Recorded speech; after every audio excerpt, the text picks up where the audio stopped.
I thought I'm saying this video go cause big problem for this country. How many of you remember that interview that the wife of our president, Remi Tinubu, did in America? Finally, one of the Nigerian lawmakers don't finally blow out a very big threatening now. In fact, as I'm talking to you, in fact, this particular threatening, I never even expected it from this man. It was even Sheikh Gumi that was even expecting to react over this video. But one of these Nigerian lawmakers don't finally blow out, saying that why will Remi Tinubu go to America and be demanding more strike down to the side of the north? Why will she not also say that they should also go and bomb some of the part of the southeast where some IPOB members are fighting or something like that? Guys, take your time and listen to what he said is going to happen because of this interview. Just take your time and listen. I thought I said this video go cause big problem. Recently, the wife of the president, the first lady of the country, was in America, and she was calling for more American strikes in the northern, she specifically stated northern part of the country. She didn't call for strikes in the southeastern part of the country that are suffering from the IPOB and sit at home and issues of separation, agitations of separation, killings that are going on there. You don't think that it's fair to say that the North is a top priority when it comes to insecurity? The North is a top priority when it comes to insecurity, but it shouldn't be labeled as a crisis that is based on faith. Is there a chance that you are misinterpreting the efforts as something that is targeting Muslims or North to destroy the region? Of course, of course. It is a deliberate act. But where's the facts? The facts are numerous. Wherever America in the past 20 years has conducted war, it's in Islamic countries. From Somalia to Yemen to Iraq to recently in Iran. Forgetting the fact that millions of Christians are killed in Palestine today. Millions and millions of Muslims are being killed over the years. The recent count in just the 2025 crisis between the Palestinians and the Israelis is 70,000 people dead. Americans are not focusing on that. The European countries are not focusing on that. So this brings out the hypocrisy in this in the southern hegemony. In the context of people with certain faith being designated as certain people. So you're accusing the wife. You're accusing the wife of the president of what exactly? What did the first lady do wrong? The first lady has called for attacks. The American government. She did not mention terrorists. Who do you think she wants to be attacked? She did not mention terrorists. Quoting her word for word, she called for more strikes in the northern part of the country. That's quoting her word for word. And if you look at the narratives that are being sent out by certain media organizations in Nigeria here, you talk about Fulani herdsmen bandits. You don't talk about Igbo bandits. You label criminality and target to a certain faith, or you target to a certain ethnicity, is absolute profiling and is condemnable. This is what we need to desist from doing. We should call a criminal, whatever his background of faith, whatever his background of ethnicity, whatever his background of geography where he comes from. A terrorist is a terrorist. A criminal is a criminal. There is no need demonizing so many other people, innocent people. I'm a Fulani man, back and forth. If you say Fulani herdsman bandit, you're including me. There are criminals that I don't associate with. There are criminals that I condemned their acts. But isn't there a chance that, I mean, the possibility that all the things you're saying could be true? However, the same narrative could also be empirical, that the bandits are majority from the Fulani extraction.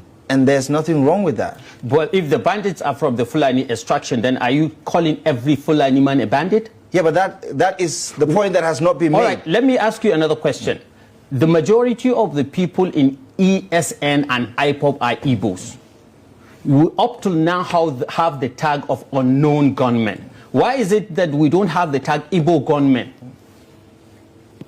I'm asking you that same question. I suppose you have to talk to the people who are using unknown gunmen. No. I'm asking you the same question because you asked me the same question, that the majority of the herdsmen, the bandits, are Fulanis. And what is wrong with associating the Fulani? I'm saying it's a fact that some of them are Fulani. It's also a fact that 100% of members of ESN and IPOB that are perpetrating the criminality in southeastern part of Nigeria are Igbo people. Why don't we label them as Igbo gunmen? Why don't we label Why is the them equalization as Igbo? important in your view? Why is the equalization The important? equalization is important in the sense that you will be able to understand the hypocrisy that is clouded in the narratives that is being sent to the outside world. Fortunately and unfortunately for the northern part of the country, it lacks the mouthpiece to express itself. Most of the outlets, media outlets that are dishing out news and news agendas for Nigeria, for Nigerians, to the outside world, are people that hardly even understand the northern part of the region. So they send out narratives that suit their own interests. It's commendable, and it is a matter of urgency and necessity for our leaders in the north to start thinking about a mouthpiece that is going to extend and that is going to spread our own thinking and our own narrative. We are peace-loving people, we are humble people, and we are a religious people. I have told you in a recent interview that was conducted here with me, a Christian that is living in any part of Kano State is safer than a Muslim that is living in any part of Plateau. And that's a fact. In the past 20 years, how many Christians were killed in Kano? In the past 20 years, how many Muslims were killed, murdered, gruesomely murdered in Plateau? We recently have the issue of General Al-Ghali. In the southeastern part of the country, we have the issue of Gulag. We have the issue of Harira that was killed along with her 6 children and a pregnant baby. If you have to cherry pick incidents, there are others who would also cherry pick incidents of mob action. Whether it's Deborah in Sokoto, for instance, or several other incidents where Christians have lost their lives as a result of their faith. I mean, there's always room for everybody to cherry pick and make his own point. But the larger conversation is, where are the common denominators? The common denominators here is there is widespread insecurity in Nigeria, and it affects everybody. And the federal government needs to do the needful. Take a look at the legal brief that Joash Amopitan has written, dissect it, and look at the comments that are contained in that legal brief and the signals that it sends to the outside world. Do you think the INEC chairman is responsible for what is playing out right now? Because you keep referencing that legal brief. Of course, he is the one, he is the author of the legal brief. His seal is there, his name is on it. And up till today, he has not come out to dissociate himself from that legal brief. So we have to hold him accountable. It's a treasonable offense. I repeat it again. It's a treasonable offense. Calling for the use of external... For a lawyer to... Is a treasonable offense. Calling for the intervention of foreign military forces in your country. Calling for the United Nations forces, the IU forces, the ECOWAS forces. You just said the First Lady is asking for military strikes in the north. Is that also treasonable felony as far as you're concerned? The First Lady of the country made a statement, and that statement can be interpreted in a different manner. This we are talking about a legal brief, a document that is of 80 pages that somebody sat down, drafted, and even said in that legal brief that Fulanis were latecomers to Nigeria as they joined Nigeria in the 19th century, forgetting that the Usman Dan Fodio jihad took place over 200 years ago, and associating everything that is happening in Nigeria today to the jihad of Sheikh Usman Dan Fodio. What is the link?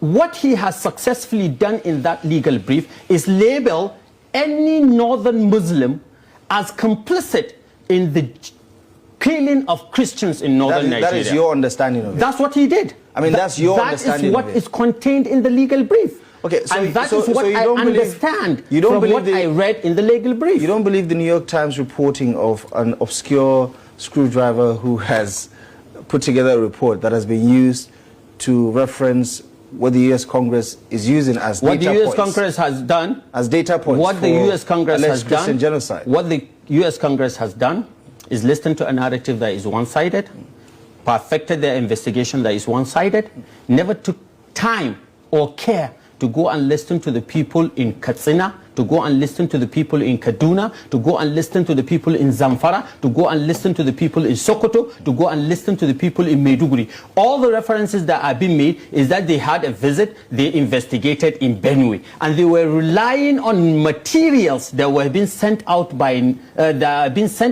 from Nigeria. That is a one-sided approach to the whole matter, and it is grossly unfair to Engineer Rabiu Musa Kwankwaso